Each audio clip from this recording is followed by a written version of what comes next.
Takuto was a terminally ill boy who spent the majority of his time playing a civilization-building strategy game called Eternal Nations. One day, as he was launching the game once more after achieving everything possible, he quietly passed away. He experienced the sensation of sinking into darkness, and when he opened his eyes, he discovered himself seated on a stone throne in the center of a forest. He couldn't comprehend what was happening, but then a familiar figure materialized before him. Takuto instantly recognized the woman as Atu, the sludge who had been his favorite character from the game Eternal Nations. Atu called Takuto her king, and he wondered if this was some sort of roleplay scenario he needed to participate in. However, Atu told him he didn't need to overthink it because she knew everything already. She knew his name as well as the fact that he was the pro among pros who had completed the game on nightmare difficulty with the most challenging civilization. Takuto was amazed to hear that she knew about him being a player and her being a character inside the game. And Atu told him that she remembered all their gaming sessions as well. She knew his playstyle as well as all the things he had said to her through the screen. Takuto was incredibly happy upon realizing that he could talk to his favorite character face to face, and Atu told him that she was even happier. He then asked her if this was heaven and if she had summoned him to this place. But Atu told him that she had been summoned to this place too. As for the location, she felt that it was like the world of Eternal Nations. She then quickly knelt before Takuto and held his hand, saying that since they were here together, it didn't matter what kind of place this was. She said that they should team up again and build a civilization just for the two of them. Takuto didn't even know what to say, as Atu pulled him down from his throne, telling him that they had conquered the world multiple times in the past, and they should consider this a chance for a brand new beginning. Takuto liked the idea and he asked Atu to serve him to form a glorious civilization, and she gladly agreed. She then pretended to be a badass, which unofficially pledged her loyalty to him. But then both of them became embarrassed at those cringe-level dialogues. With that, Takuto told Atu that she already knew what the first thing they do at Minogra was. She affirmed, saying that they would become shut-ins and hide their existence from the rest of the world. The next thing that Takuto did was use his emergency skill to produce a giant-sized bug to scout the nearby area. Takuto and Atu discussed how it was one of their core rules to completely hide their presence from other players in the early game. And scouts like this were helpful to gather information without revealing themselves. Takuto then commanded the bug to gather information from the surroundings, and it immediately darted away to complete its mission. Atu was surprised because she hadn't expected things to go so smoothly in this new and unfamiliar world. And Takuto told her that he could share the vision of the bug just like in the game. He then said that he had spent half of his mana to create the scout, and now his best choice was to create a starting settlement for them. He wished that he had a bit more mana to create a fighter to defend them, but that wasn't possible right now. Atu became a bit depressed upon hearing this because she was really weak right now and she couldn't even protect herself, let alone Takuto. Anyway, Takuto kept scouting the area through the bug's eyes, and he said that there was nothing but forest here. Atu became sad because she couldn't help him right now, but he told her that her presence was good enough for him, and she became really happy upon hearing this. Just then, the bug came across a group of poor and tired dark elves. Atu said that this was good news for them because dark elves were a neutral species, though they inclined a bit towards the neutral evil side, and their kingdom was also neutral evil. However, this news worried Takuto, who began wondering if this was really the world of Eternal Nations. He began thinking that if there was another civilization nearby, his kingdom was most certainly going to be destroyed right now. But Atu told him that if they were in any kind of danger, they would flee away together. Takuto told her that she couldn't be more right. While they were doing their silly chants and celebrations, a group of dark elves suddenly arrived there. They were as shocked to see Takuto and Atu as they were shocked to see them, and Atu decided to put her life on the line if her master was in any sort of danger. It turned out the leader of the dark elves, Gia, was on a mission to find food for his people who were too tired and hungry to move. His assistant had told him that they should not be in this forest because legends say that something incredibly evil was sealed away in this place. But Gia had told her that he couldn't back down just because of that, because his people needed him. Just as he was thinking that, he suddenly came face to face with Atu and Takuto, who seemed to him like the avatar of evil. He was struck with fear as he could only see a black silhouette in place of Takuto. He thought that if he made a mistake here, his entire clan could be wiped out. So, he quickly knelt before Takuto and introduced himself. His followers did the same, and then Gia apologized to Takuto for trespassing in his territory. Atu suddenly started acting like a gangster and said that it was good to see that they knew their place. She asked him why the Dark Elves had come here, and Gia began his sob story to get some sympathy. However, Atu became bored and told him to get to the point quickly, scaring him. He immediately told her that his clan had been banished by the council and they were being persecuted even now. Suddenly, Takuto asked him if they had faced great difficulty, and Gia froze from panic. However, when Atu told him to answer the king's question, he explained that their clan had been punished unjustly and they were forced to enter these cursed lands to stay safe. However, their food supply had ended a week ago, and now his people were starving because they hadn't been able to find any source of food here. Gia started thinking about the hardships his clan had faced when all they wanted was to live peacefully. He wondered if Takuto would be cruel to them too. But to his surprise, Takuto threw some apples at him, telling him that he should try them out because they were delicious. Gia had never seen apples before, and he was doubtful about them. But his followers didn't have his patience, and they began gobbling down the apples while exclaiming how sweet they were. Takuto suddenly created some pears too, and Gia was left completely stunned. Atu asked him why he was not eating the fruits that her master had so gracefully given him, and the Dark Elf immediately bowed before Takuto, saying that there were more people in his tribe who were starving. He wanted to feed them, especially the children, before himself, and Takuto took pity on him. He started summoning a huge amount of food, much to Atu's horror and Gia's shock. Dark elves like him had always been discriminated against because people believed they belonged to the dark side, and no one had ever tried to help them before. Now he asked Takuto who exactly he was, but he just told him to take the food to his people. Gia and his followers soon returned to their camp with the food, and everyone finally got to eat until they were full. Gia, however, refused to reveal how he had gotten the food to other elves. But at night, while he was sitting alone by the campsite, the clan elder arrived there. He remarked that the fruits he had brought earlier were different from anything he had seen in his long life, and they were tastier than any other fruit. He asked Gia where he had gotten those fruits from, and he told the elder about his meeting with the legendary evil being.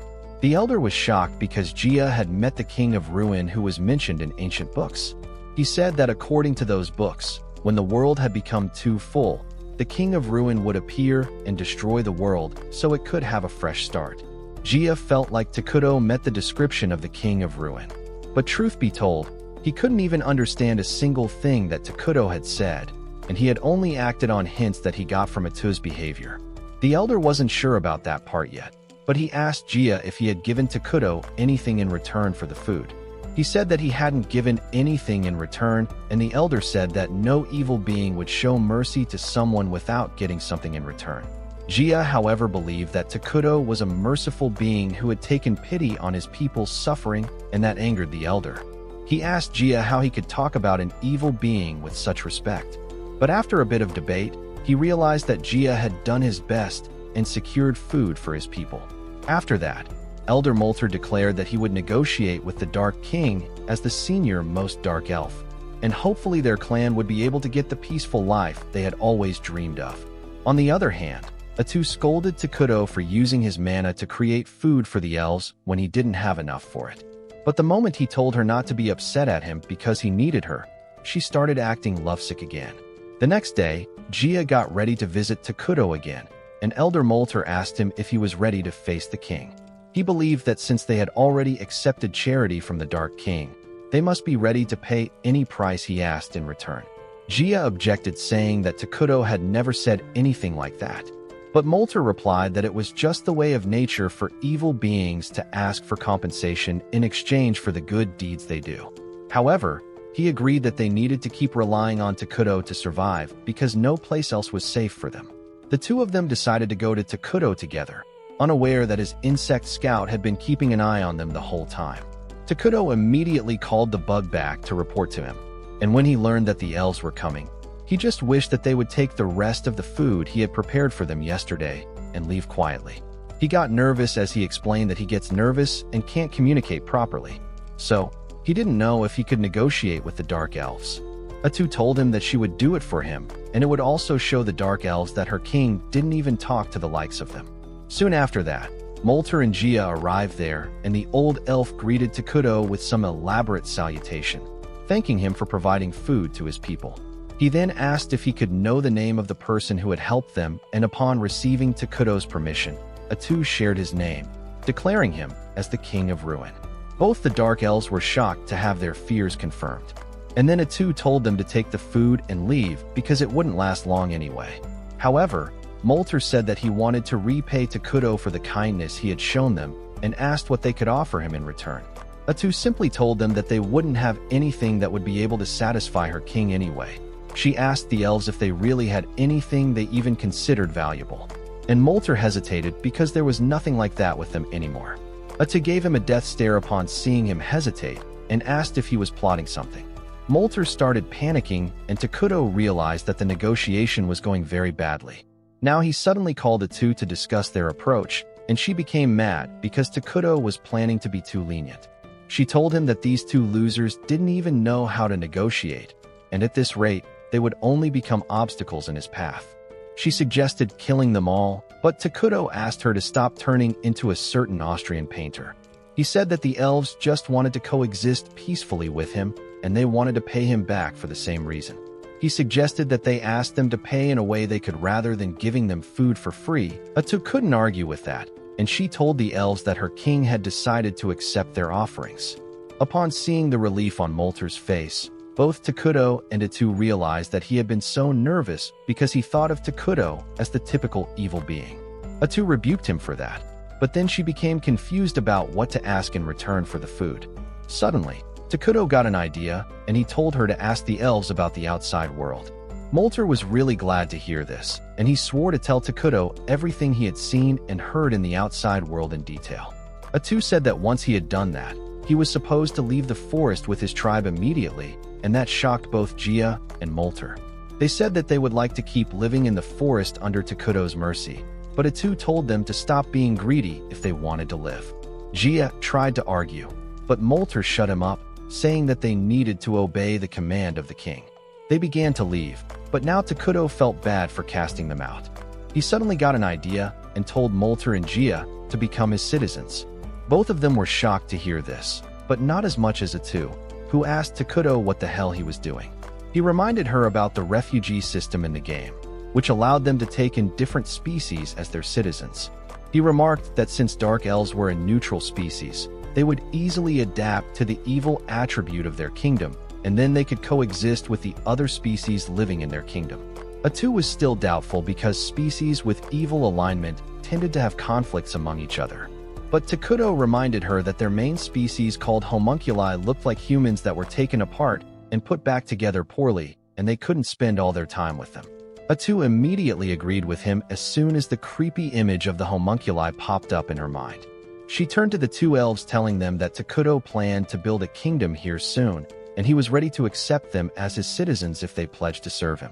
Molter was taken aback at this, and he asked the two what would happen if they chose to become his citizens, and she made it clear that they would become evil beings, but she told them that it was more fun than they thought to be evil. Soon after that, Takuto and Atu headed to the settlement of the Dark Elves where everyone was ready to welcome him. Everyone was terrified of him, and some of the weaker ones fainted just upon seeing one glimpse of him. Takuto took his throne with Atu by his side, who told the Dark Elves that now they were going to become the citizens of their kingdom, Minogra. She asked Takuto one final time if he was sure about it. And just as he gave his permission, the elves were accepted into his kingdom, and Atu congratulated them, because now their survival and safety was guaranteed by their new king. Gia wondered if that was all because he didn't feel any different even though he should have become an evil being. Suddenly, he regretted his words as intense hatred erupted inside him and the other elves. They thought about the people who had hurt and persecuted their kind and were filled with the desire to get revenge, and the other normal elves with them were worried about them. Seeing everyone suffering, Takuto asked them if they were fine, and Gia was moved to tears upon realizing that someone cared for him and his people now. The Dark Elves started cheering for Takuto with tears in their eyes, and he was somewhat overwhelmed by this. A few days later, Takuto received a map of the continent from Molter, and he crashed out just as he saw it. Atu asked him what was wrong, and he told her to look at the map and see what a terrible starting position they had. They were on a continent where two huge and powerful civilizations were already present. One of them was the Holy Kingdom of Qualia, a nation of humans who worshipped the god Arlos, and they were a hardcore good alignment civilization. On the other hand, there was Elnan, the alliance of elementals where elves who worshipped nature lived. They were also aligned to the good side, and Atu panicked upon realizing that if they found their kingdom, they would quickly erase them. She crashed out along with Takuto, but then he calmed down, saying that as long as they were not discovered, they could become stronger. He said that in the game, their main species, homunculi, were really dumb, so they couldn't do much research. But now that they had dark elves, things should be better on that end. Soon after that, the dark elves paid him a visit, and this time, Gia had brought along his assistant Emily with him.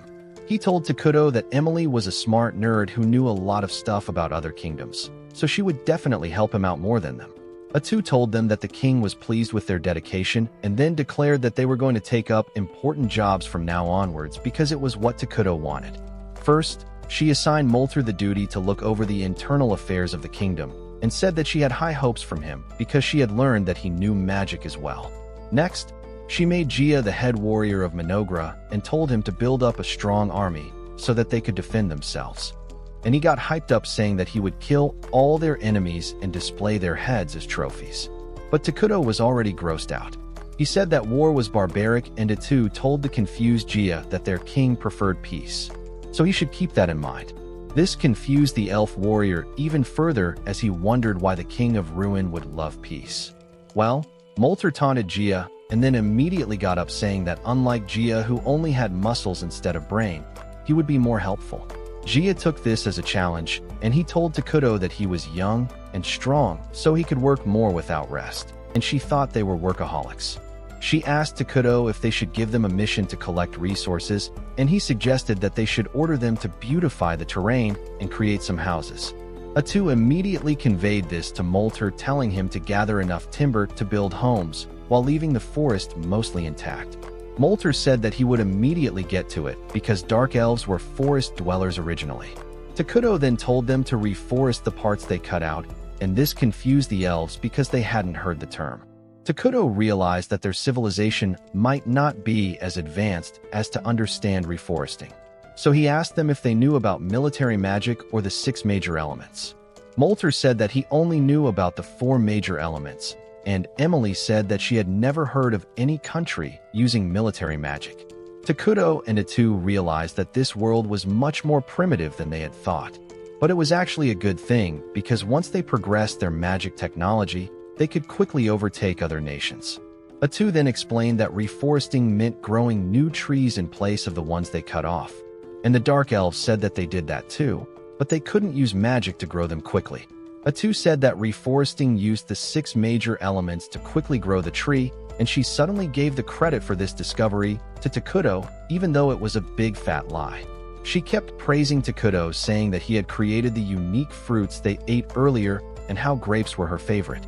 Emily agreed with Atu and said that she had tried planting the grape seeds and some plants had already sprouted. This came as surprising news to Takuto, who hadn't thought it would be possible to grow anything here. However, he quickly realized that he could create the fruits from Earth here with magic, which meant he might be able to create other things. He tested his theory out by creating a coin and realized that he could create gunpowder and other science stuff. In that way, he could advance his civilization much faster than other kingdoms. Meanwhile, in the Holy Kingdom of Qualia, things were starting to stir up as well. Saint Selena was leading a group of knights to the foothills covered with snow to deal with some monsters that were a threat to the villages nearby. As soon as she saw the goblins running towards her, she pointed her staff at them, turning them into ash with her holy flame. The holy flame vanished into the clouds after destroying the monsters, and as sunlight fell on the scorched ground, flowers sprouted there. The knight captain told his men that Selena's ability burned evil-natured monsters and created a flower bed in their place, and she was the reason they had a friendly relationship with the elves. After that, Selena told the cardinal that he should send paladins to the south instead because she had recently had an omen about something terrible happening in the cursed forest. The cardinal refused, saying that the cursed forest lay at the farthest end of the continent, and he needed permission from higher-ups to deploy paladins there. Selena threatened to go there herself if he couldn't send anyone. And though the cardinal tried to fight back, he backed down and promised to send the soldiers he could personally mobilize. At the same time, Takuto and Atu were busy with developing their territory, starting with building some houses for the Dark Elves. A temporary throne room had already been built around Takuto's throne, and he was eager to hold meetings and conferences with the important citizens of his kingdom. Just then, Molter, Gia, and Emily arrived there, and Atu told them that they should immediately start their first council meeting. However, Emily had a gift for Takuto before the meeting, and it was an outfit that made him look like a king. He was glad to receive the outfit because his clothes were getting dirty, and he thanked the elves for that. However, the elves saw no change in his appearance, but they trusted Atu when she told them that Takuto looked great in the outfit they had prepared. With that out of the way, she started the council meeting, but Takuto was too busy admiring himself. Atu decided to continue the meeting without him and consult him whenever they needed any input, and Takuto was completely fine with that suggestion. As the meeting started, Molter asked Atu what kind of buildings they should make first. She told him that they should start with food production facilities and then pulled out a creepy-looking plant, which was going to be their main source of food for now. The elves were grossed out upon seeing the plant and asked Atu to explain what exactly it was. She told them that it was the flesh plant which was unique to their civilization. She explained that the plant could produce meat which tasted like human flesh, and it was quite nutritious. The elves were taken aback upon hearing that, and they said that they didn't really eat humans. But Atu told them that the flesh plant was just for the starting phase, and soon they would have other types of foods available to them. She then said that they must also create storehouses and management sheds along with the farms, and Emily decided to take up that job. After that, Atu moved on to the next item on her agenda, which was research, because acquiring advanced technology was especially important for small nations like theirs. Molter asked her what sort of technology they should focus on, and she told him that they would research magic technology. Takuto was really excited to see that happen, and Molter said that as a mage he would do his best to impress him. He then asked Atu exactly what kind of magic technology he should research, and she told him about military magic. She explained that standard attack magic could only target a handful of people at a time, but advanced military magic could destroy entire cities and even change the terrain to their advantage. Atu told him to gather the elves talented in magic and start working on the research immediately. And Molter was hyped to create magic spells that didn't yet exist in this world. Next up, Atu moved to the topic of their military strategy, and Gia got excited because it was his turn now. However, Takuto immediately told him that they were not going to invest too heavily in the army right now. Atu added that armies were expensive to maintain, but they didn't produce anything in return in times of peace. Gia argued that they didn't have enough strength to protect their king currently, and thus they should pay more attention to their military. Molter also added that both he and Gia had bounties on their heads as the leaders of Dark Elves, and their enemies might attack the kingdom. Takuto understood their concerns and decided to create a hero to defend them instead. Atu agreed, saying that creating a hero was expensive, but they needed no maintenance, so they were perfect for their current needs.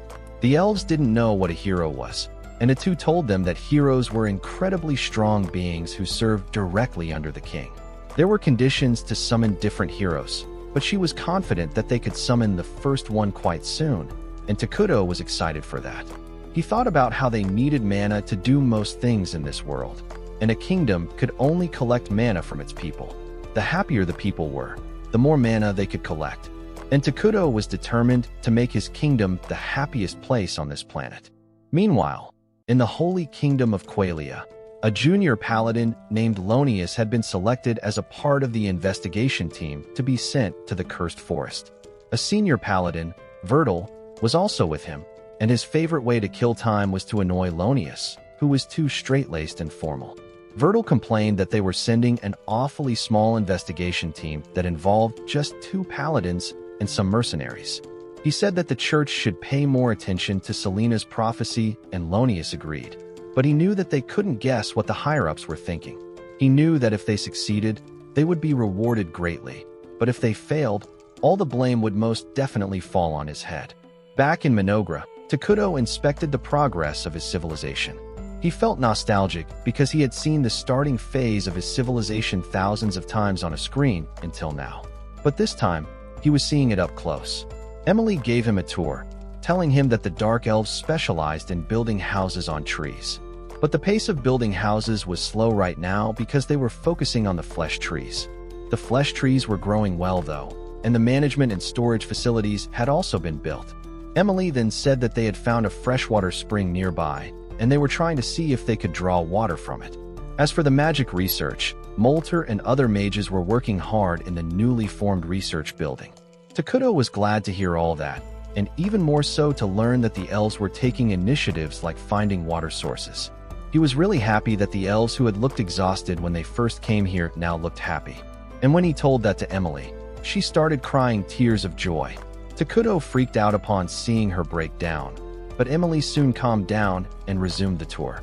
She showed Takuto and Atu to the flesh tree farm and said that thanks to the tools that Takuto had produced, they could expect the first harvest soon. Next, she took them to the source of water the elves had found, but noticed that the vibe around the place was completely different this time. The water had turned dark as well, and Emily was disappointed because she thought that they couldn't use it anymore. Before Atu could explain why she was wrong, Molter and Gia also arrived there to see the water source. They agreed with Emily that the water didn't seem usable anymore, but then Atu took a sip, telling them that it was completely safe to drink. She then explained that this place looked dark and gloomy now because it had become a part of Minogra thanks to a feature called the Cursed Terrain. Takuto asked the elves to take a deep breath, and they suddenly felt their minds clearing up and their bodies filling with energy. Atu explained that Cursed Terrain gave advantage to creatures with evil alignment and imposed penalties on neutral and good alignment beings. Since the Dark Elves were part of Minogra, they were evil beings now, and thus this water was completely safe for them. Gia verified that by drinking the water, and then Atu said that soon the entire forest would be a part of the Cursed Terrain. However, Takuto thought that it could be a little problematic because the Cursed Terrain stood out too much. Molter agreed, saying that once the entire forest became this dark, their enemies could easily spot them. Gia once again suggested creating an army, but both Atu and Takuto assured him that they were going to summon a hero. Molter said that he was still not clear about what a hero was, and Atu decided to teach him through an example. She suddenly summoned dark tentacles from her back, slashing down nearby trees effortlessly before revealing that she was a hero herself. And even though she had only 1% of her full power, she could still defeat entire armies. Takuto boasted to the surprised elves that heroes were really awesome, and they kept growing stronger with time, even if they didn't do anything. However, he quickly changed the topic and told Atu that there was no need to chop down the trees to show her power and told her to clean up the mess later. The elves, on the other hand, were truly amazed by what they had just seen, and they said that Takuto was really a great being for having such powerful subordinates. They decided to create a grand palace suitable for him, and Takuto said that he didn't need it right now. However, the elves refused to let their king stay in similar houses like them.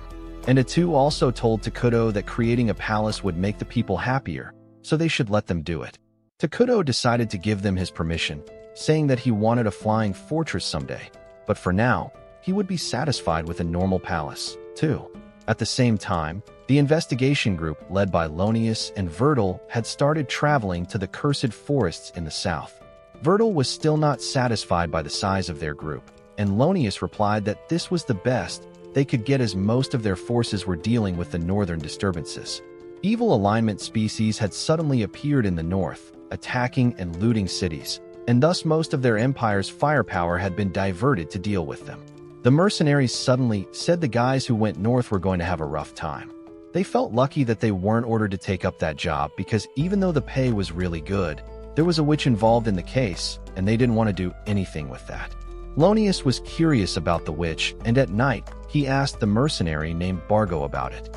Bargo said that there were rumors that the entire problem in the north was caused by a witch. But Lonius refused to believe that.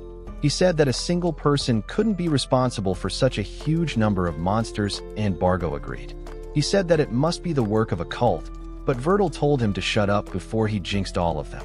Lonius suddenly got pissed at Vertil because he was drunk. He lectured him that they weren't allowed to drink since they served the god, but Virgil was ready to debate with him on the religious text. He then suddenly ignored him and started flirting with the waitress who brought him more alcohol. Vargo then asked Lonius why 2 paladins were being sent so far south. He feared that it must be because of another witch, and if that was the case, he wanted to take his boys and get out before things got dangerous. Lonius said he didn't know, but then Virgil said that he had already collected some information from the waitress about what was going on. A bunch of dark elves had recently fled to the cursed forests, and the higher-ups probably just wanted to deal with them. Vargo was relieved upon hearing that, and he agreed that they should deal with the dark elves quickly because they were really skilled at assassinations and curses. Lonius also believed that if they left the dark elves unchecked, they would soon become a threat. But Virgil told him to chill out a bit. He said that this was just a recon mission, and if things were about to get violent, they would run instead of fighting. However, Lonius was too stuck up on the idea of defeating evil wherever they saw it, and he said that they could not run away from their duty as paladins. Virgil told him to stop chasing glory and fight only when the situation demanded it instead of jumping at every chance to risk his life. He reminded him that he had a family at home, and so did everyone else who was on this mission, and they should be more careful about their decisions. At the same time in Minogra, the first batch of harvest from the flesh trees was ready and placed in the center of a huge altar. Takuto was standing in front of the harvest with all the dark elves watching him, eagerly wondering what was going to happen now. Takuto started pouring his mana into the pile of fruits, and suddenly it transformed into a giant bug. The elves couldn't believe that Takuto had created life from just a bunch of fruits, and the two started praising him, saying that this wasn't even 1% of his true abilities. She told the elves that he would grow even stronger and would do more miracles with their devotion to him, and they started cheering for him. Later, Takuto returned to his throne, and he was relieved that he had been able to produce a bug monster in exchange for food. It was one of the features of the game, but he still didn't understand how exactly that worked out in this world. Budetsu told him that they didn't need to think much about it since they had established a way to produce more creatures to serve their kingdom. She then told Takuto that it was time to move on to the next step, and he agreed, saying that he would summon a hero as soon as they had gathered enough mana. Atu excitedly asked him who he planned to summon, and he replied that he wanted to summon Isla, the queen of insects. Atu thought that was a solid choice, and Takuto started talking about how Isla could buff all insect-type monsters and enable them to fight on front lines. She could also create larvae that could do menial labor, and thus she could support their kingdom on both fronts. Atu was glad that he had given it due thought, and Takuto replied that Isla was the only choice because the others were too unhinged. Atu agreed because she knew that the other heroes needed years of therapy, and Takuto told her that he hoped to summon them someday too, but not right now. On the other hand, Lonius and others had reached the Dark Continent, and they soon found their first opponent in the form of a hill giant.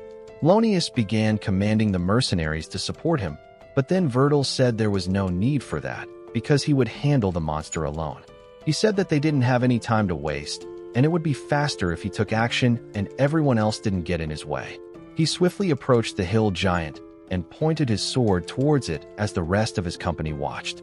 Virgil then enchanted his sword with holy power, and the hill giant waited for him to finish before attacking. Virgil effortlessly blocked his heavy club and then cut it clean using his holy sword. Next, he jumped up towards the monster and dealt multiple attacks to it, taking it down without giving it the chance to fight back. He returned to his troops after killing the giant, and Lonius started praising him, saying that the mission would be an easy one because they had him. Virgil, however, didn't think so, and that statement started worrying Lonius. Back in Minogra, Takuto was enjoying a burger when Atu told him to eat something healthier. He replied that he had only eaten healthy and boring food in the hospital, so he wanted to try new things now. He was also worried about her because she had been eating only salad for a few days now, and she told him that this kind of food suited her more. They talked about how construction had picked up pace now, and Takuto suddenly told Atu to summon Molter and others after they were done eating. He told her that the new scout bugs they had created had mapped the area around their base, and he planned to do something about the human settlement near them. He first asked Atu to confirm if the town near them was not a part of the Holy Kingdom of Qualia, and she was pretty sure that it was an independent territory with neutral alignment. Takuto was glad to hear that, because that meant they could negotiate with the town, and he hoped that nothing bad would happen during their interaction. He believed that they would be fine for now, and Atu joked that he would jinx them by saying that. Takuto laughed that nothing like that would happen.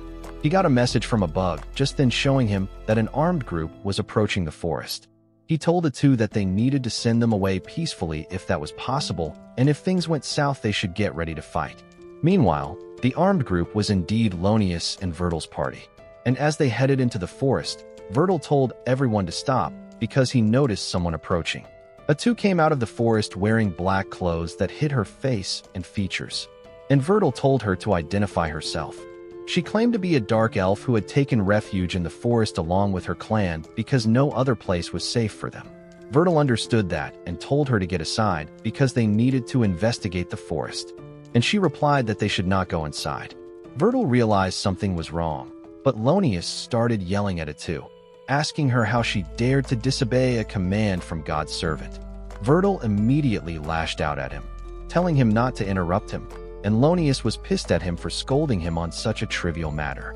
Vertil then resumed his conversation with Atu, telling her that they couldn't return just because she didn't want them to enter the forest. He asked her if there was something hidden in there, and she replied that it was just a bunch of elves who wanted to live in peace. She asked him why he was so obsessed with entering this godforsaken place.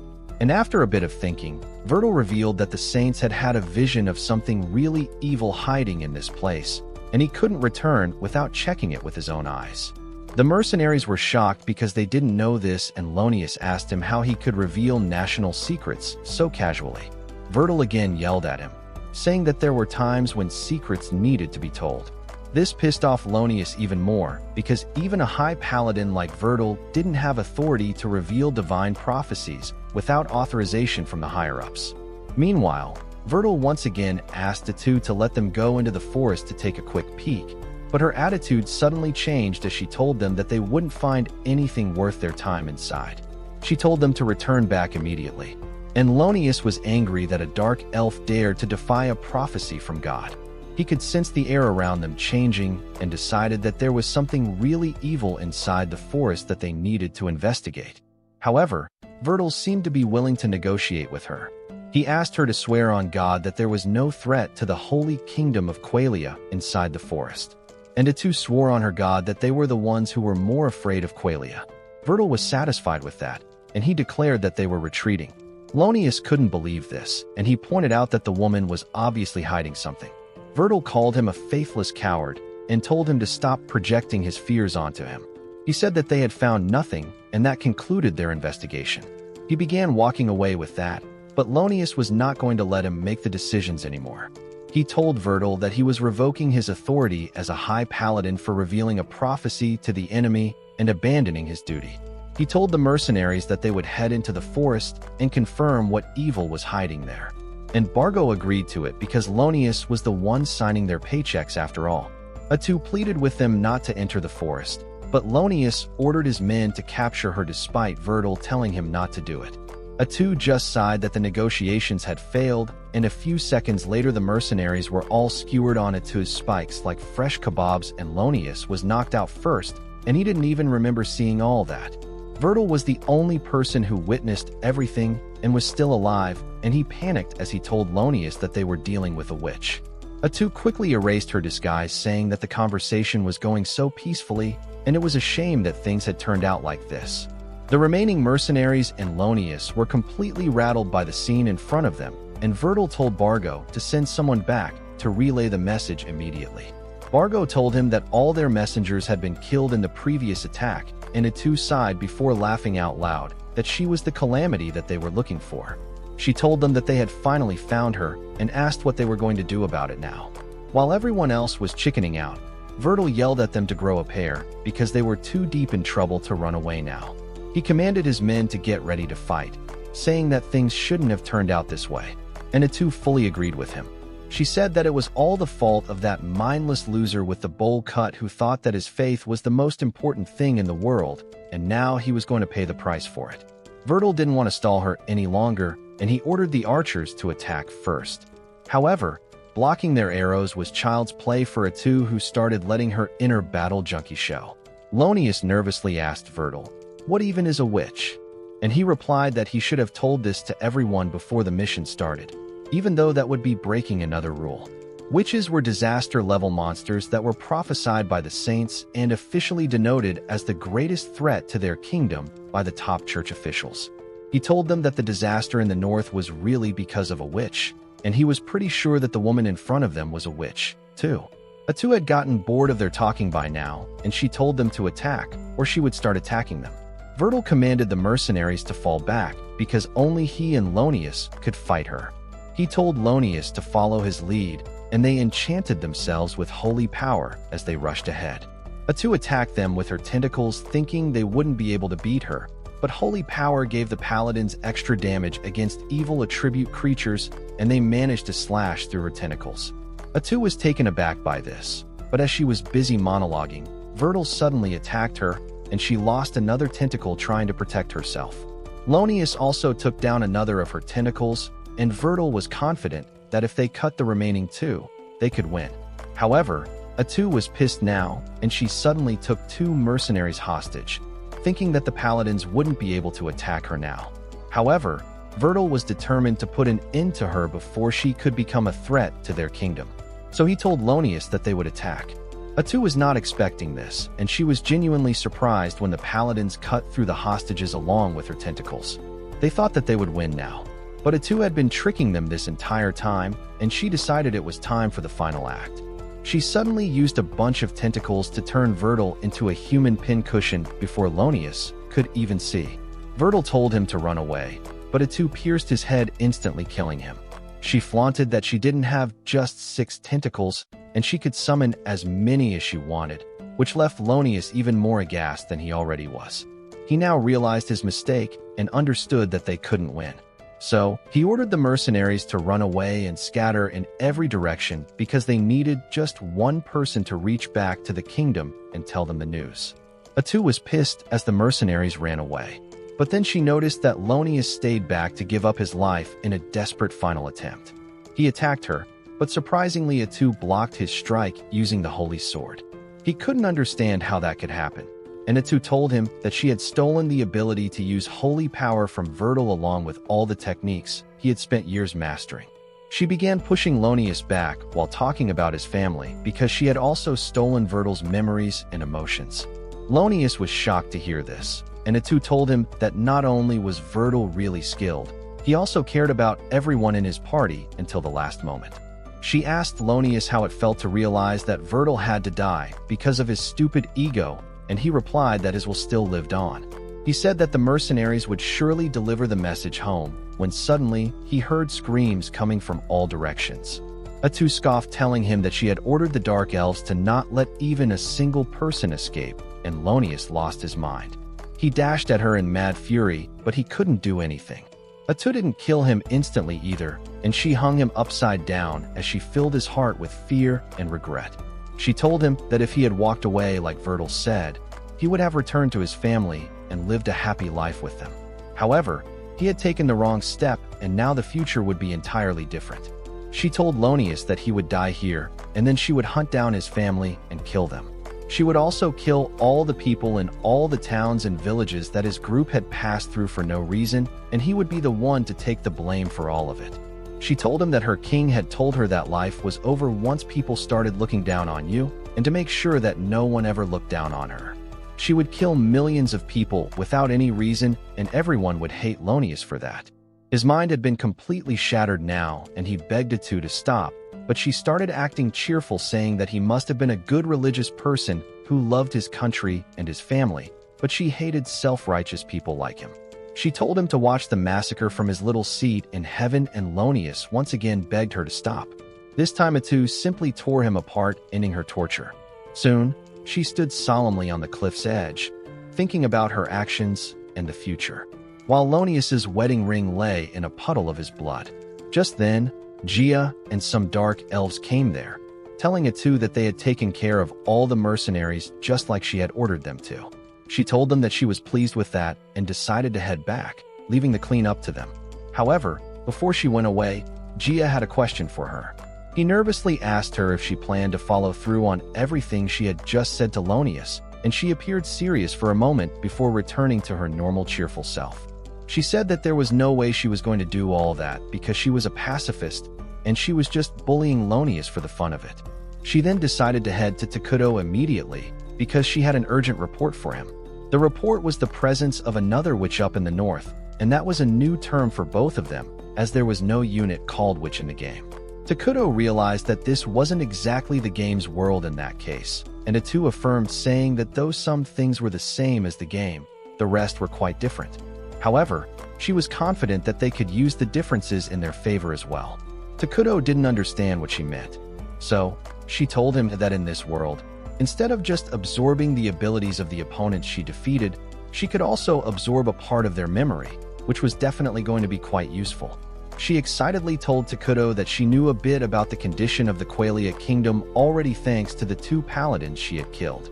She said that currently Qualia was busy with the disturbance in the north, so they wouldn't pay much attention to them.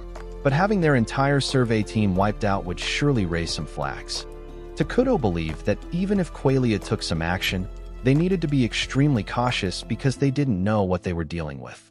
He wasn't worried about them, but he was quite curious about the witch in the north. He asked the 2 what she knew about the witch from the paladin's memories, and she replied that there was no clear information. The only thing she was sure of was that the witch had caused military-scale damage up north. She suddenly remembered that she also knew the witch's name. That was Irikino, the Slurping Witch. Takuto was curious now, and he thought that if just one witch could cause military-scale damage to a country, she might have come to this world from Earth just like them. He believed that she was on the same level as the hero units in the game, and said that they should be wary of the witch, considering her a potential enemy. A2 said that the witch was definitely an evil-aligned character like them, and they could try making contact with her. But Takuto shot down the idea, reminding her that it was rare for evil-aligned species to be on good terms with each other. A2 sighed, saying that things were looking troublesome, but Takuto told her to chill because the witch was far away from them. And even if she turned out to be their enemy, they had time to prepare for that. That brought them to the topic of summoning a hero. And Takuto said that they might need to reconsider which hero to summon. Earlier, he had thought of summoning the Bug Queen Isla, but now he wondered if it would be better to summon a more combat-oriented hero. Along with that, he felt that they needed to change their strategies about dealing with other countries around them. He told A2 that he had decided to be friends with the independent territory to their east because they would need allies in case Qualia came to fight with them. A2 thought that it would be hard even if the eastern country was neutral-aligned. But Takuto believed that as long as they had something valuable to offer, they would listen to them. He said that they should scout out the eastern country already while they were building up their strength. And A2 decided to carry forward his plan. Meanwhile, in another country, the beast folks were fighting against evil monsters that kept attacking their city. The attack was led by an old but powerful cowwoman wizard. And right as she finished taking down one wave of monsters, another wave arrived, making her wonder what was going on. Back in Minogra, A2 left to carry out Takuto's orders, but she stopped midway, acting nervous as she said that she might have gone a bit overboard with the paladins. She feared that it might offend Takuto, who truly liked peace. But he told her that it was fine and nothing she did could offend him. For a moment, even A2 saw the pitch-black king of ruin in Takuto's place. But then she started singing for him again, telling him that she would carry out his every order. Soon after that, Takuto's palace was finally complete, and he was really happy about it. A2 shared his joy, and they talked about how this was the monument to celebrate the start of their kingdom. Takuto said that one day he wanted an even bigger palace. Saying this reminded her that Takuto didn't have a personal attendant yet, and she suddenly felt guilty about it. She told Takuto that she would immediately find a maid that would attend to all his needs. And even when he told her that it wasn't needed, she insisted because it was a matter of pride for her. A2 asked him what kind of woman he wanted, and Takuto nervously replied that he wanted someone easy to talk to. He claimed that the Dark Elves really kept their distance from him, and that didn't help his dream of becoming a friendly king. A2 knew the true reason behind that was Takuto's form, but she didn't tell him about it. Instead, she assured him that she would take care of the matter with a brilliant idea, and Takuto had a feeling that it wouldn't end well. Soon Molter, Gia, and Emily arrived there as per A2's orders, and she told them to gather all the girls in the village and bring them here. Molter panicked upon hearing this and asked for reasons, and A2 told him that Takuto liked them young. She was proud of her plan because she thought that children could be trained to talk freely to Takuto. But on the other hand, Takuto hated that she was making him look like a predator. Anyway, he managed to get the situation under control by saying that he wanted children to serve him because they were free from the tainted perspective of adults. Everyone was glad to hear that Takuto wasn't going to turn their kingdom into something inappropriate. And Atu also covered for him, saying that the duties weren't so difficult, so kids should be able to manage them as well. Gia immediately replied that if that was the case, there was no need to call just the girls because boys could help out as well. Takuto jumped to answer this question like a true feminist, saying that he planned to train the kids to become future leaders and he wanted to promote women in leadership roles as well. So, it served two purposes at once. The elves totally believed him, and Emily was happy to learn that the king was a feminist, too. They praised him for his vision, and Takuto was glad to hear that he had managed everything well. Atu then told them to immediately send some children here, and Takuto hoped that now people would stop being awkward around him. Unfortunately, all the kids that were brought to see him started crying, and Atu ordered Molter to bring in the second batch. He informed her that these were all the kids in the village, and Atu called him a disgrace. Suddenly, Gia suggested to Molter that they could send the twins, but he shut down the idea. Atu opened it up again, and Molter revealed that there were two twin sisters in the village, and though they were smart, they had some special circumstances that made them unfit to serve the king. Atu told him that she would decide that for herself and commanded him to bring the twins here, but Gia replied that he had already summoned them. He tried flexing his foresight in front of the old geyser, but Atu told them that they could do their competition after this. Gia quickly brought the twins inside, and the younger sister introduced herself as Karina and her elder sister as Marina. Atu could tell at a single glance that the girls had suffered a lot and asked Karina about her scars. She replied that they were because of a disease, but they suited her appearance. Molter clarified that Karina had gotten a smallpox-like disease, and even though she was fully cured now, the scars remained. Then Atu asked about Marina, and she curtly replied that she had eaten her mom. Both Takuto and Atu were shocked to hear this, and they turned to Molter for an explanation, and he nervously revealed that the mother of the twins was a proud and noble woman who had sacrificed her life for their clan. They realized that the Dark Elves had to make a choice between starvation or cannibalism at some point, and that was how the twins lost their mother.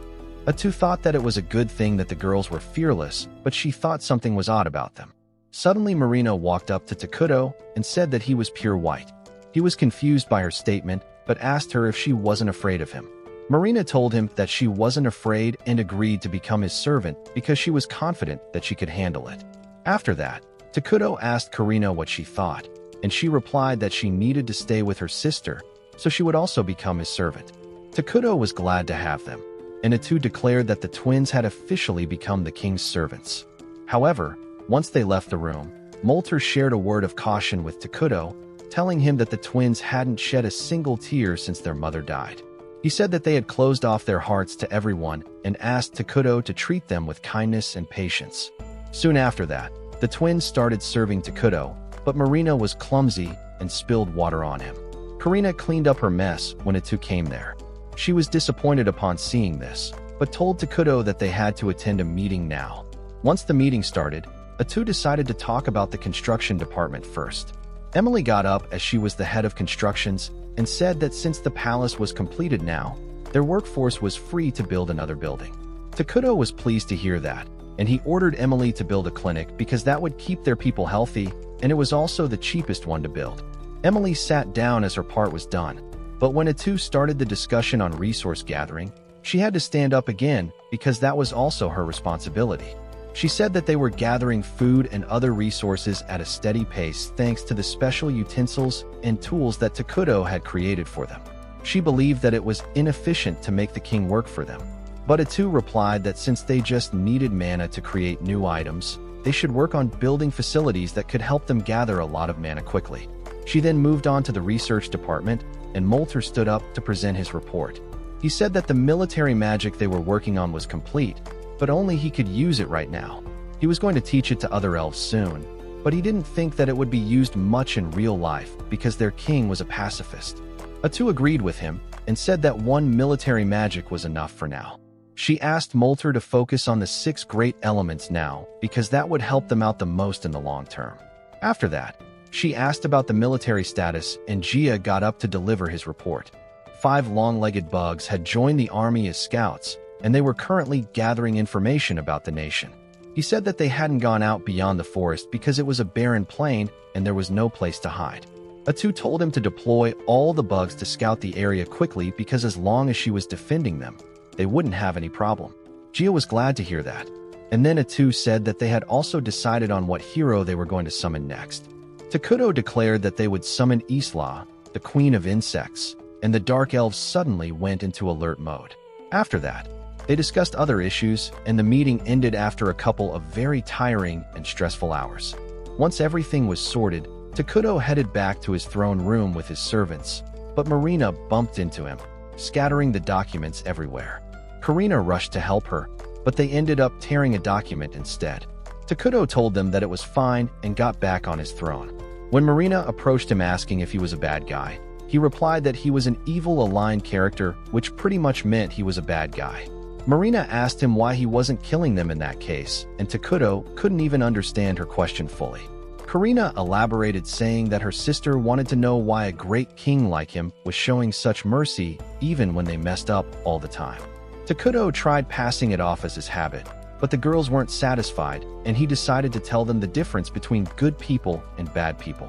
He said that good people could only do good things, which meant they couldn't hurt others or steal from them. He asked the girls what bad people could do, and they replied that they could only do bad things. Takuto corrected them, saying that bad people could do whatever they wanted. He claimed that they were selfish and totally free, so they could do good things and bad things as they wanted. He said that since he was a bad guy, he could forgive them even if they made mistakes, and that suddenly made him realize that the girls were messing up on purpose so that he would punish them. He asked them to confirm his theory, and they did so. Takuto realized that the girls felt guilty about surviving when their mother couldn't, and he calmly approached them. He asked them what their mother had told them before dying, and Marina replied that she had told them to keep on living. Takuto told them that their mother's love was what had kept them alive to see this day, and they should live a life that she would be proud of. He patted their heads, telling them that they were free to live as they pleased, and he would bless them as long as they could live a happy and meaningful life. The girls hugged him and started crying upon hearing this, and when Atu came to the room later, she found them sleeping on Takuto's throne. She was jealous that they had gotten close to him, but then remembered the report she was here to make. They went to another room where Atu told him about the neutral nation called Fornhaven on their east where humans and beasts could live together. The town that was closer to the forest was called Dragon, and it was a part of the nation as well, and it was ruled by a council of shamans. Takuto thought they could start a diplomatic relationship with Dragon first, but he was curious about why the town was built so far away from the main kingdom. Atu told him the rumors about the town being built around a dragon vein, which was the best source of natural mana. She believed that the town was an outpost just to farm mana, but currently it was being attacked by goblins and other monsters without any hope of reinforcements from the kingdom. Takuto thought that this was their chance because if the town fell to monsters, there would be a lot of refugees and they could add them to their population and then use them as a base to negotiate directly with the foreign kingdom. Takuto immediately sent a group of ambassadors to Dragon led by Atu, and they met the bison shaman Tonka and some other beastmen. Atu and others radiated pure evil aura, and the beastmen started to panic upon seeing that. Tonka told them not to attack these people in a state of panic because she was sure that they couldn't beat them. Meanwhile, Atu told the Dark Elves to stand by because she wanted to talk to the beastmen alone. Tonka panicked even more at this because her beastmen subordinates were being forced by their instincts to either run or flee. Atu started releasing her tentacles to threaten the beastmen. But just then, an idiot human stepped in and diffused the tense situation. He cheerfully introduced himself as Pepe and asked Atu to introduce herself as well. Atu was so taken aback by his attitude that she immediately retracted her tentacles, but now Tonka feared that this was going to get them all killed. Luckily, Pepe had saved everyone's asses by initiating a conversation. It turned out that the people from Dragon also wanted to meet King Takuto, and Tonka was leading a delegation. Atu told her that they were doing the same, and that was why they had bumped into each other on the way. Atu led them inside the forest, and Pepe began talking about their adventures on the way here.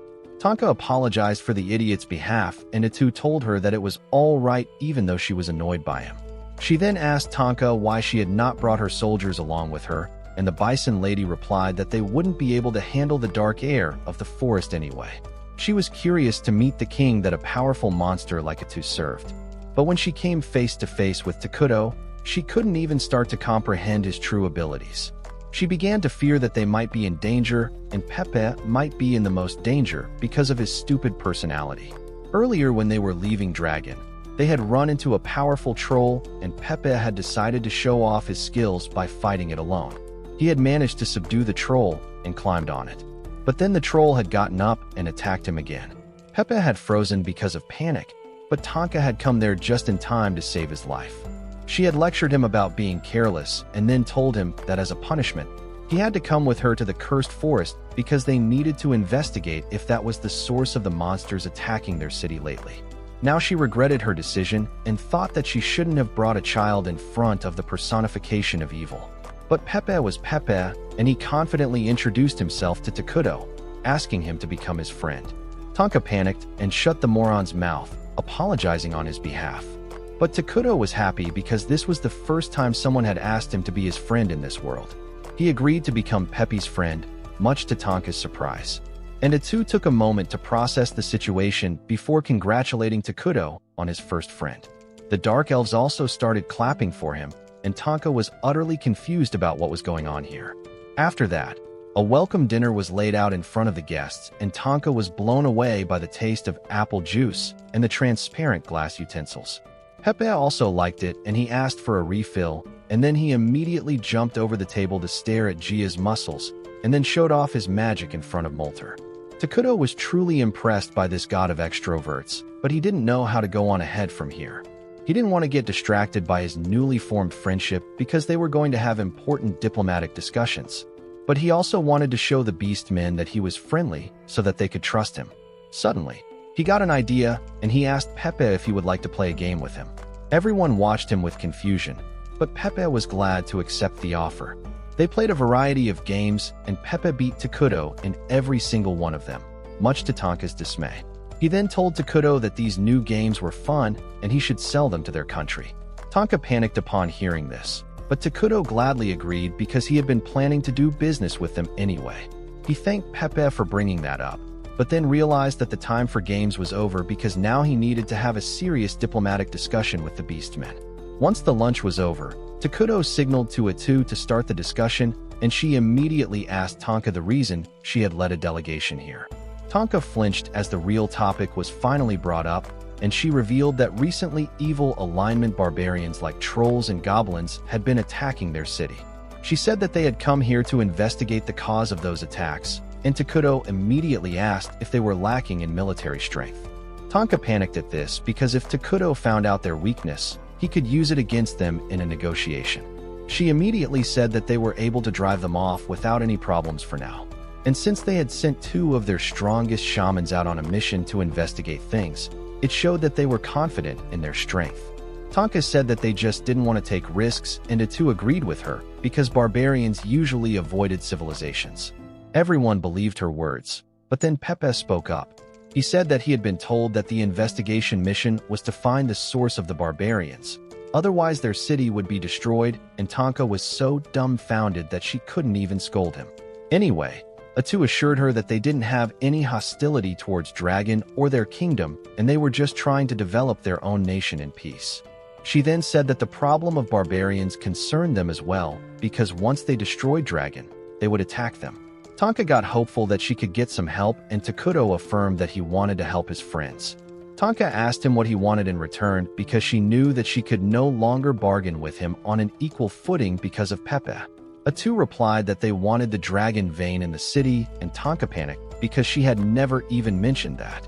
She remarked that Atu had done her research, and she affirmed saying that they would be happy with joint control of the dragon vein because currently they didn't need all the mana it produced. However, she wanted Minogra to have the right to decide which element the mana would be converted into. Tonka was surprised to hear that because they had not reached that level of technology yet, and she assumed that Minogra was already more advanced than them. She wondered if she should take the deal, but then she decided to tell Takuto and Atu about Pepe. She said that he was an even greater fool than some of the most clueless characters imaginable. But he was talented and also the best judge of character among all shamans. That was why she wanted him to decide if they should take this deal. And Pepe told her that he had wanted to be friends with the people of this country from the beginning. With this, an alliance between Minogra and the foreign kingdom was formed.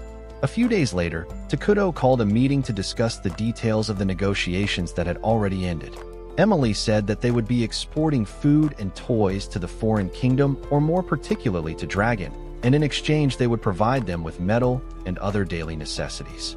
Also, in exchange for fighting off the barbarians, they would have joint control over the Dragon Vein.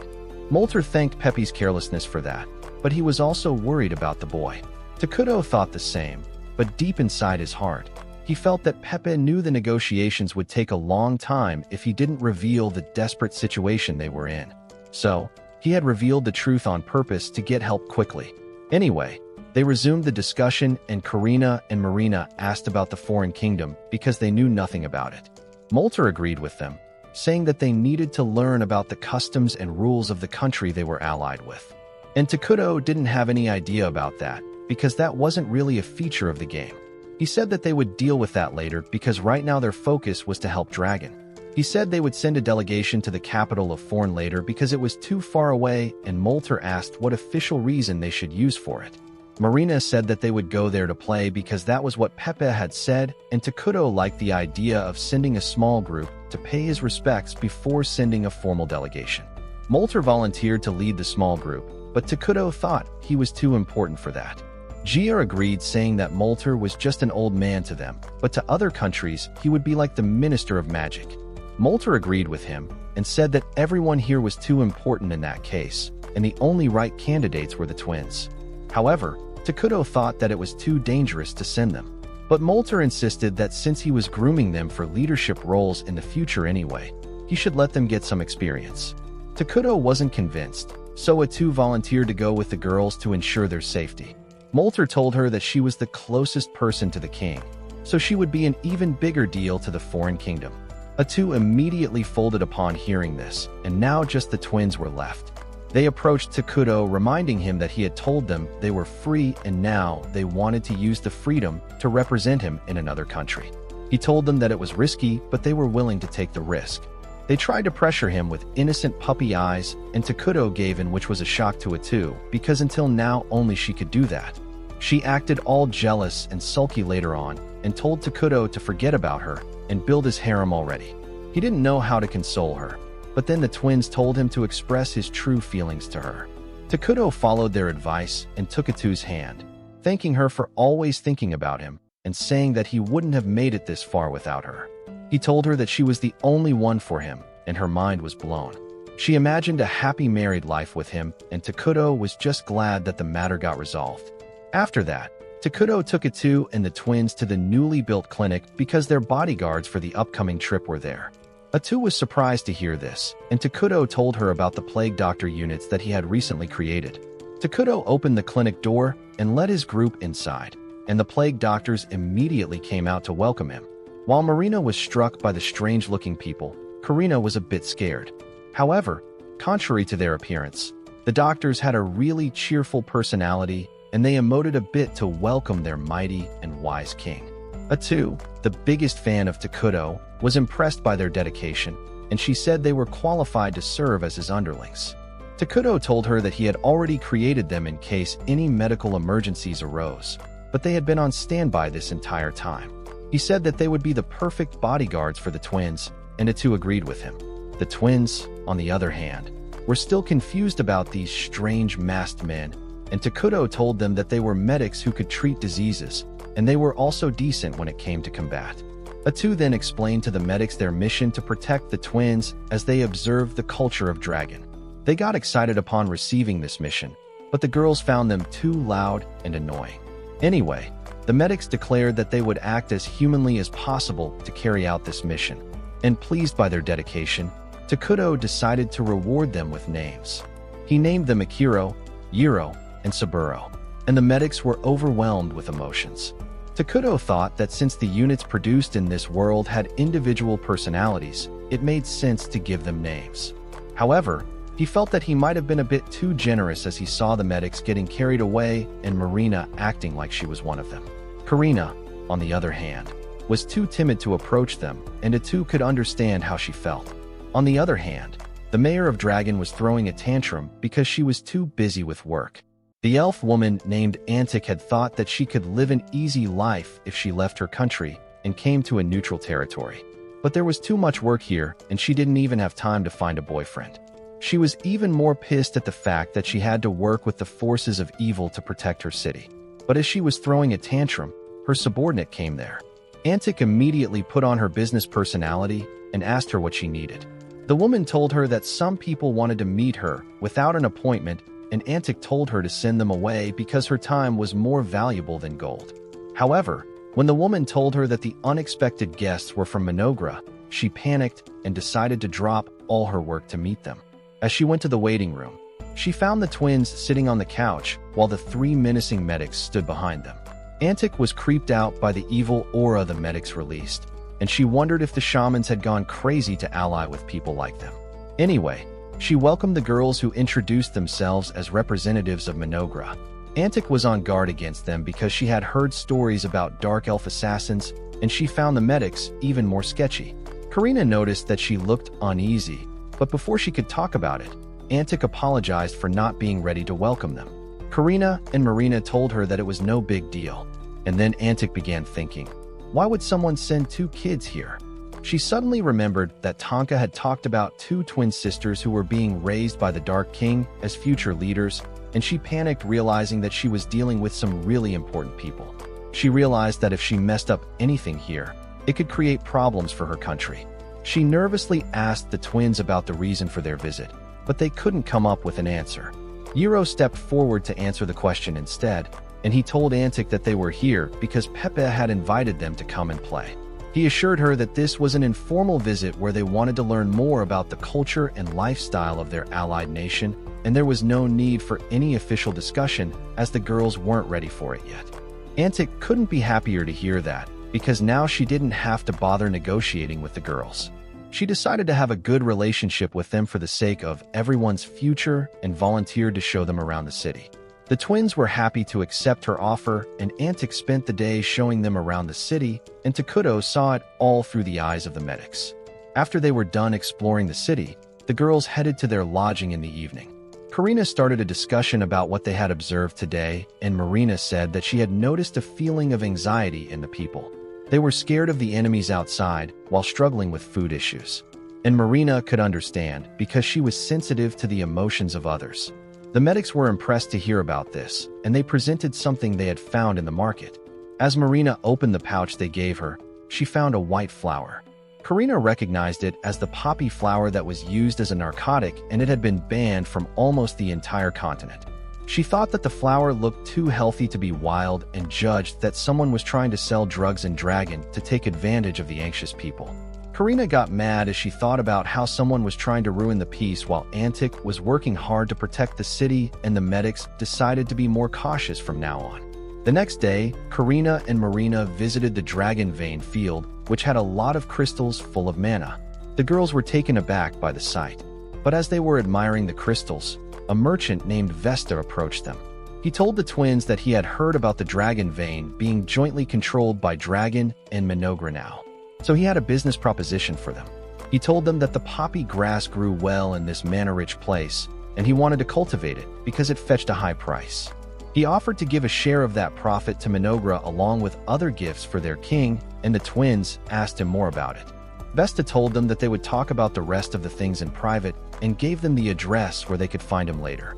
He was pleased that the people with evil alignment were so easy to do business with. But the twins were pissed upon learning that he was the person trying to ruin the city. They didn't visit him and instead went to meet Antic again as their trip came to an end. She was happy that they had enjoyed their stay in the city and asked them to present her as a smart and capable mayor to the king.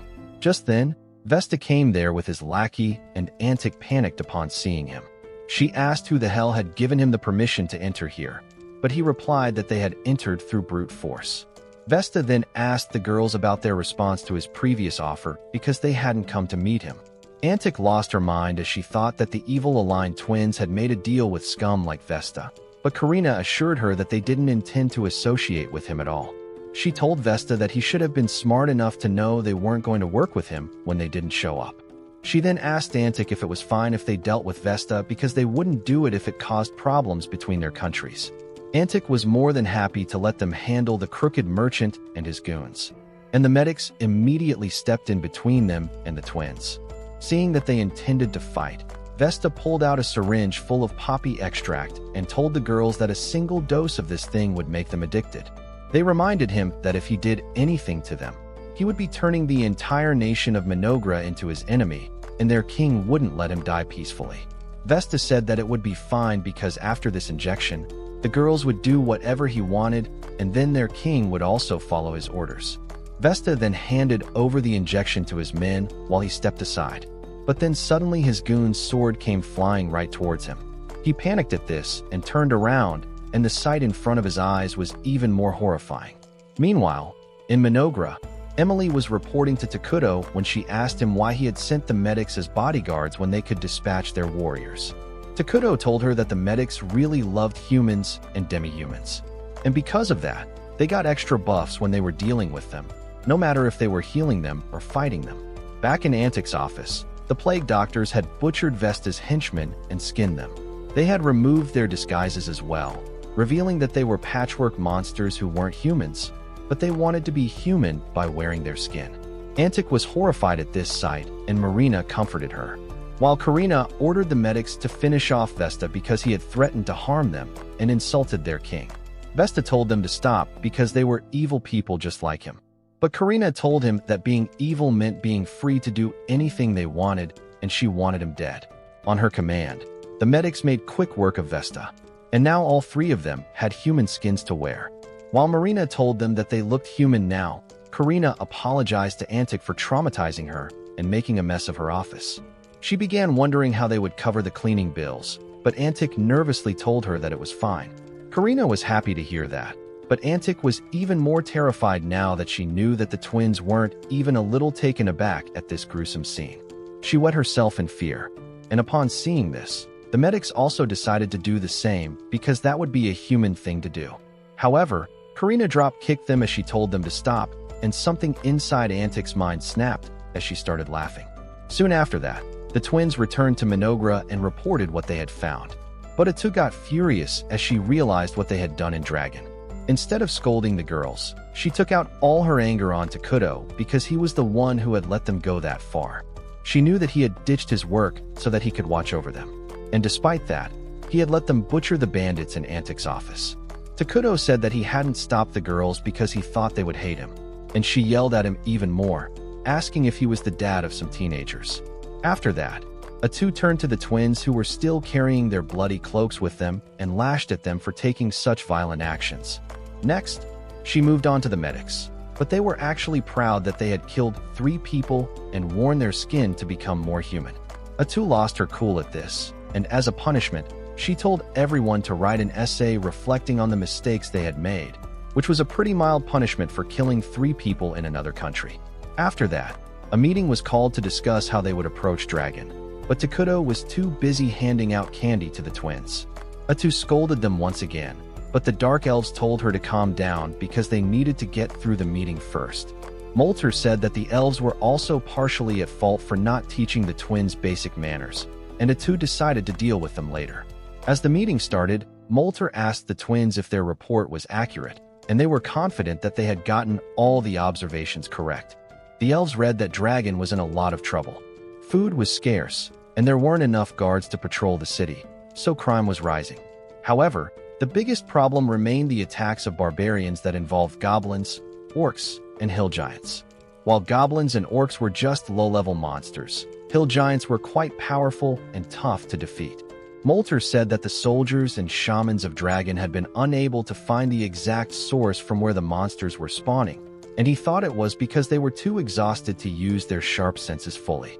Gia said that they should immediately send an army to help Dragon before it fell to the monsters. But Emily thought that sending their workers to fight in a war could cause problems for their economy. Atu told them that she was going to take part in the expedition, so they should arrange the rest of the troops accordingly. She said that even though the monsters they were facing were low level, She should be able to get some useful skills from them, and that would make their country stronger. Takuto agreed with the idea, and then Molter suggested that he would also go along with her because he could help in fighting as well as in diplomatic matters.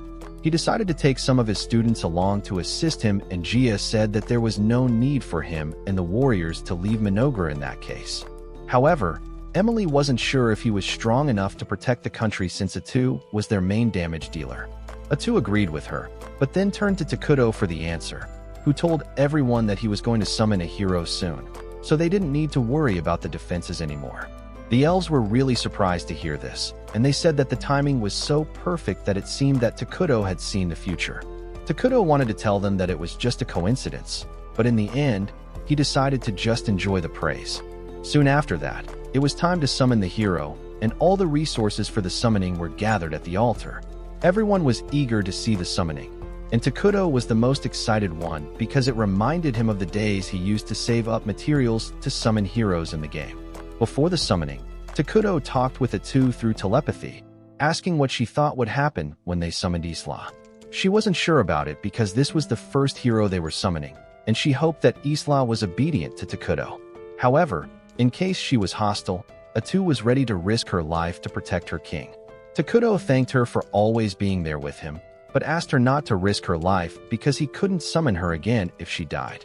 With that, he began the summoning ritual, creating a sphere of dark mana that devoured all the resources and then transformed into an egg. As the egg cracked, Isla, the queen of insects, emerged from it. Takuto eagerly watched her, and as Isla screamed loudly, he flinched. Luckily, she was completely devoted to him, and she bowed before him to thank him for bringing her into this world. He was glad to see her too and asked if she remembered him. Isla told him that she obviously remembered him because her memories from the game were intact. But then Atu stepped between them to verify something. She asked Isla if she was really loyal to Takuto, and the insect queen began petting her head as she said that she couldn't be loyal to someone other than her king. Atu got flustered by this and asked her to stop. But Isla was more interested in learning about their current situation. Takuto took her to the palace where he told her that he had been summoned to this world with Atu, and it was thanks to her that they had made it so far. Atu was really flattered upon hearing this, and the two of them started flirting. Isla told them to get a room before she told Takuto that she would take up the role of protecting their kingdom as he had ordered her to, and the one going to help Dragon would be Atu. Atu was already feeling lonely because she was going to be far away from Takuto, and he said that he didn't know if he could function properly without her support. Meanwhile, Isla just watched over them and shipped them together like an old granny. The next day, Atu got ready to depart for Dragon along with Molter and his students. She bid an emotional goodbye to Takuto, and once she was gone, Isla said that she should also start working. Her first task was to become Takuto's temporary secretary, and unlike Atu, she was quite strict. She told Takuto that he couldn't be sleeping until noon because he was the king and his people looked up to him. Marina and Karina were surprised by the difference between Atu and Isla, but they vibed with both of them, so it was cool. After that, Isla asked Takuto's permission to take the twins along with her so that they could give her a tour of their facilities. Takuto gave her the permission, and just as Isla and the twins left, Emily came there with her report on labor reassignments. Takuto got nervous as he received the report because it was his first time dealing with the elves without Atu around. He somehow managed to talk to Emily properly and give her suggestions to make the distribution of their workers more efficient, but that left him exhausted.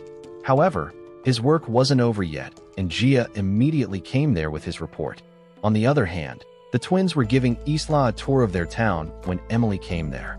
She seemed to be in a hurry, but as soon as she saw Isla, she started complaining about Gia, who broke the training equipment every time and put a heavy burden on her. She rested against Isla's arthropod chest as she cried about how much work she had to do since Molter had gone away, and Isla gently comforted her, saying that she would scold Gia later. A few minutes later, they went to the training ground where everyone was training normally. But just as Gia entered there, he broke everyone's training sword with a swift move. He told them to get better because they couldn't protect the country like this. But then Isla towered over him, telling him that they needed to check their supplies before that. Gia was intimidated and apologized for getting carried away. And Universal Mommy Isla started giving him head pats as she told him that he would become a better warrior if he became calm and mature. Just then, she heard an alarm and the twins told her that it was time for lunch. They took her along to the community kitchen where everyone ate and the elves had taken out premium utensils for Isla. However, she sat down with the rest of the elves to eat. Everyone thought that she was their superior, so she should be treated better. But Isla told them that she was a guardian hero and she could only protect the people of Minogra if she lived with them and understood them. Just then, the twins came there with some custom-made wooden cutlery for her, and Isla gladly accepted their gift. She hugged the girls and gave them head pats that they had been secretly craving all this time. Later at night, she patrolled the town while planning how to improve its defenses. When she heard someone crying, she immediately checked out the treehouse to find that it was Karina who was sobbing and Marina was trying to console her.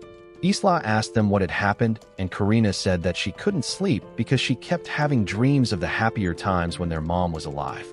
When she woke up, she realized those dreams could never come true again, and she started crying every time. The twins told her that they were slowly getting over it, and Isla didn't need to worry about them, but she had a better idea. She hugged the girls, telling them that she would sleep with them from now on, so that when they woke up, they had her by their side. The next day, Isla visited Takuto with her report. She suggested that they build a school next because it would help with improving their research speed and also for promoting their units. She also suggested planting a grass called the living reed at the borders, which served as a wall and dealt damage to anyone who tried to enter by force. Next, she decided to lay some eggs that would give birth to worker insects, and Takuto was pleased by all those ideas. Isla then asked him about it too, and he used his shared sensibility to find that she was just about to fight a group of monsters. The monsters rushed towards the city wall, but Atu sent her tentacles to end their lives in a flash.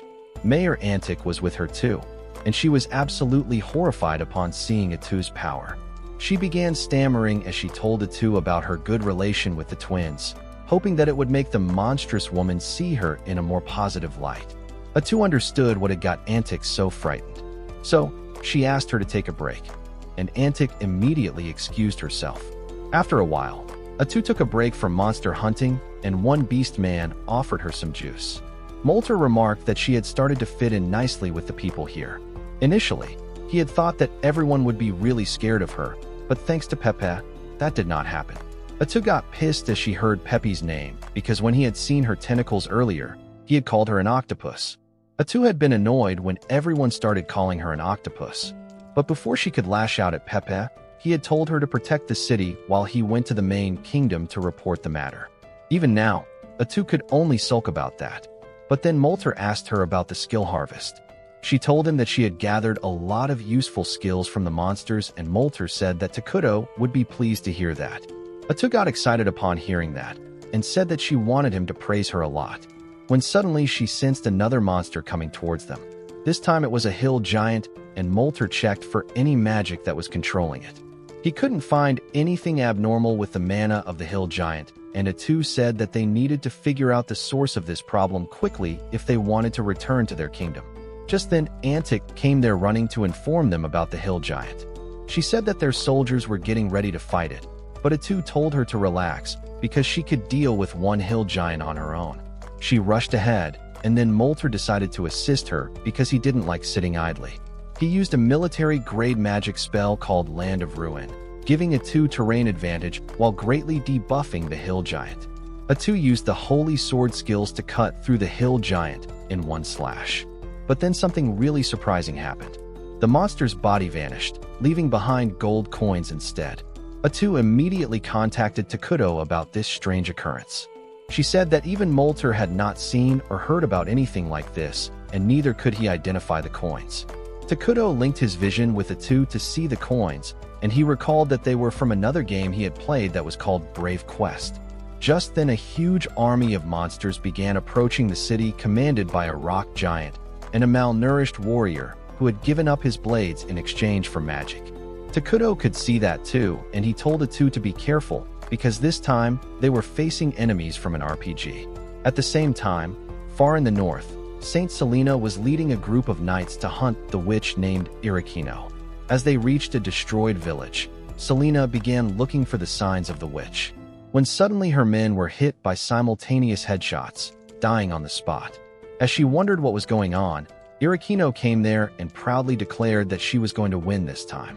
Selena was disgusted to see her because she had killed Irakino 17 times already, and she had always come back to life, creating more trouble for her and the kingdom. She didn't understand how the witch could always return to life, and Irakino said that she couldn't understand how the saint could easily kill her each time. Irakino tried stalling the saint, but she figured out that she was planning something, forcing her to reveal her hand. Irakino summoned her army of zombies to attack Selena, but she used her power to summon holy flames, burning away the zombies. Irakino panicked because she realized she couldn't win against the saint this time as well.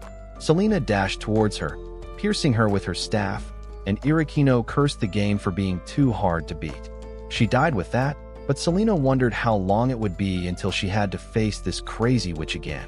On the other hand, Takuto told the two more about the RPG named Brave Quest, in which their goal was to take down the Demon King. The monsters in that game spawned randomly and attacked without warning, and he thought that was why they couldn't find the source of monsters attacking Dragon. He said that it made sense that there were units from different games in this world if they were here, because they already knew about witches that weren't present in their game. Isla said that since Takuto had played Brave Quest, they had the advantage of knowing about their enemy. He agreed and decided to share the details about the enemy and the winning strategy with the two. Meanwhile, the two demon generals got orders from the Demon King to use any means necessary to conquer the world. Ice Rock said that they were fortunate that even when they came to this new world, small monsters like goblins and orcs still gathered under the flag of the Demon King. The knockoff general, also known as Flamin, agreed with him. And then Ice Rock ordered the monsters to destroy the city and spread suffering among the citizens in the name of the Demon Lord. With that, the monsters charged towards the city, and Ice Rock decided to join them. Flamin told him that he would sit back for now, but he had another goal in his mind. However, as the monsters reached close to the city, Molter cast the military magic spell, Land of Ruin, over a wide area. The monsters began to suffer because of that. But high-level demons like Ice Rock and his magician assistant became even more powerful. They wondered what this weird spell was, and the magician said that maybe it was the work of the chosen hero. Ice Rock got furious at him for saying that because they didn't use the H word. Suddenly, Atu stabbed the magician with a surprise attack, and then boldly approached Ice Rock, identifying him from the details that Takuto had told her.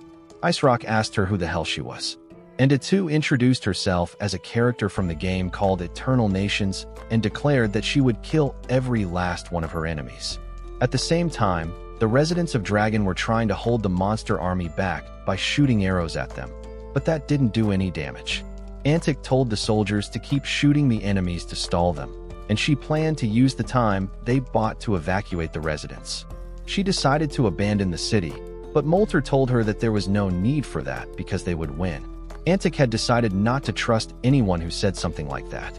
But Molter pointed towards the explosions on the battlefield. He said that Atu was already fighting the enemy leader, and once she took him down, the entire monster army would be easy to defeat. Meanwhile, in the battlefield, Ice Rock sent ice spikes to hit Atu, but she dodged everything as she charged towards him. She failed to hit him with a holy sword, but managed to take down a good number of monsters around her. This was all thanks to Takuto's advice, who had told her to use wide area skills. In Brave Quest, both heroes and villains had small range skills for one-on-one battles.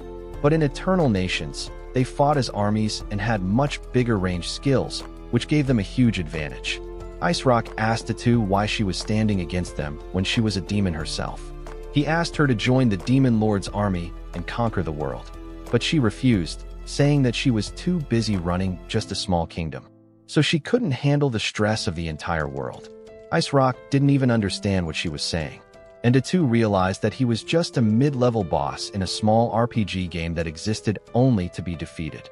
Ice Rock didn't even know what RPG meant, but Atu said that he must remember being defeated by the hero over and over again. This sentence hurt the fragile heart of the giant demon, and he began attacking Atu in rage. She easily blocked everything and taunted him further, and Ice Rock unleashed his ultimate attack on her. Atu thought that she could easily dodge his slow attack, but then she found that her legs were frozen as a side effect of the enemy attack. She tried to block the ultimate skill, but ended up getting hit. A black sludge flowed out from her injured shoulder, but that wasn't enough to kill her. Atu immediately stabbed the demon with her tentacles, killing it on the spot and turning it into a bunch of coins. However, she wasn't proud of her victory, but ashamed that she had gotten injured. Her injuries healed immediately though, but she threw a tantrum, saying that she shouldn't have been hit by that stupid and slow attack. Just then, her system told her that she had acquired the ultimate skill of Ice Rock that never missed. Atu finally realized why she had gotten frozen, and she understood what it was like to fight enemies from different game genres. Anyway, she was pleased that the battle was over and contacted Takuto to inform him of her victory. But then she got the shocking news that the other half of the monster army, led by General Flamin, had reached Minogra already.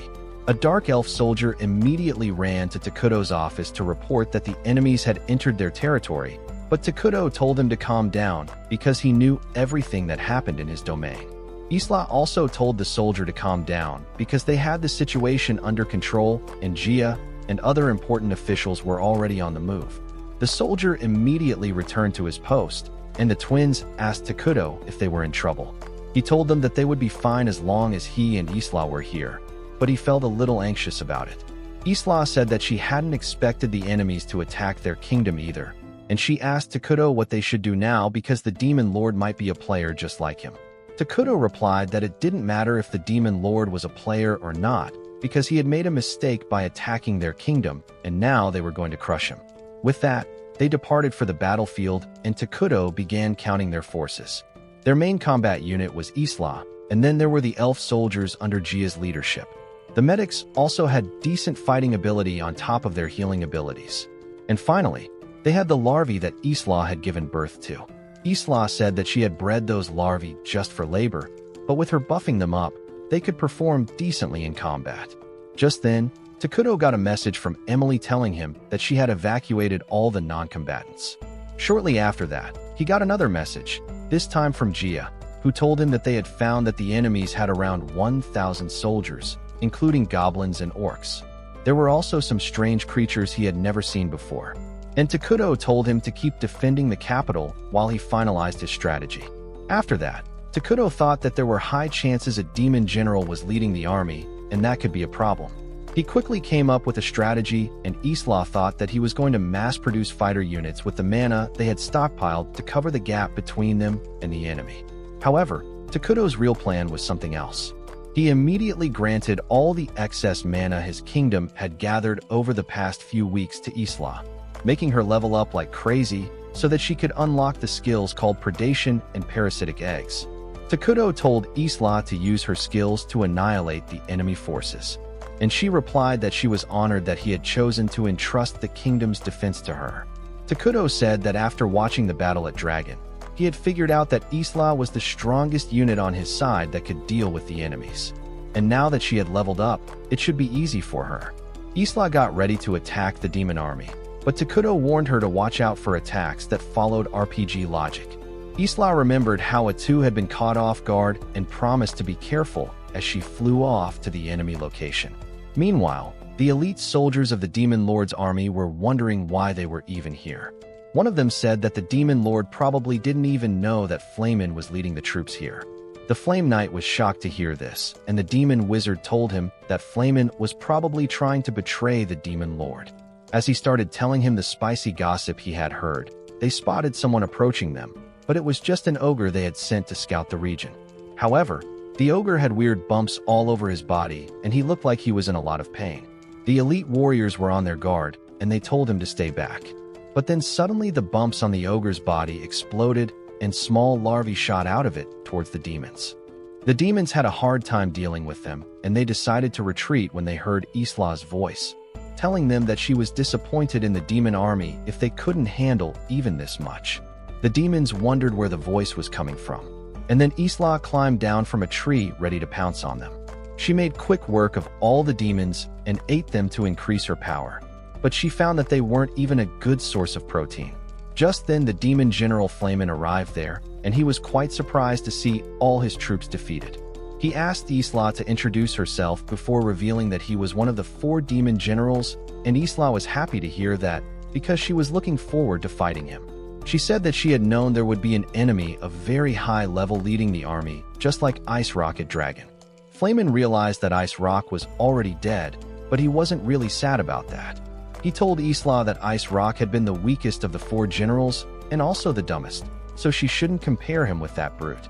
She told him that it didn't matter how strong he was because he would also lose. And Flamin didn't like that statement. The two of them kept taunting each other, but then Flamin said that he would drag Takuto down from his throne. And that was crossing the line for Isla and her cute but creepy larvae. Flamin activated his firepower and charged towards Isla, and Takuto could see the battle in real time because of the shared senses. He found that the only interesting thing on the battlefield right now was the fight between Isla and Flamin. Her larvae were on patrol duty and taking down any enemy that was lost in the forest, while Gia and his soldiers were defending the city border from the enemies that reached them. The medics were also standing by, and everything seemed fine. But Takuto felt like he was missing something. He asked the twins if they noticed something, and they didn't have any idea either. Meanwhile, Flamin and Isla were still fighting, and Isla kept pushing him back with her swift attacks. Flamin called her a monster, and she got offended by that, so she summoned her larvae to jump him. However, the demon just burned through them in a second, and then summoned a bunch of monsters to assist him. Isla called that cheating, but then she asked Flamin if she could get an answer to one question. He immediately shot some fireballs towards her, telling her that they were in the middle of a death battle. Isla deflected all his attacks with the help of her larvae and then stabbed the ground with her stinger, pumping some larvae into the ground. She said that her king wanted to know why the demon lord was even attacking them. And then her larvae dug their way into the bodies of Flamin's minions, eating them from the inside out before darting towards him. He immediately burned them using a wall of fire, and Isla continued her ruthless assault. Flamin dodged everything and said that either her king was hiding the truth from her or he was stupid and didn't know anything himself. He then asked Isla what she thought about herself, and she didn't understand his question. He threw a burning punch at her while telling her to answer the question with the first thing that came to her mind. Isla blocked it and replied that she was the protector hero of Minogra and the servant of King Takuto, and that pissed off Flamin. He suddenly realized that the reason he instinctively hated Isla was because she had chosen to serve her king out of free will, and she was proud to do so. Isla also understood his situation now, and she asked if he was just a puppet that was controlled by the demon lord. Flamin couldn't deny that allegation, and he released his full power, declaring that if he could kill everyone here, he would be free from the demon lord's control. He created a flame pillar that reached the sky and sent it after Isla. She tried to dodge it, but the flame attack followed her around until it hit her.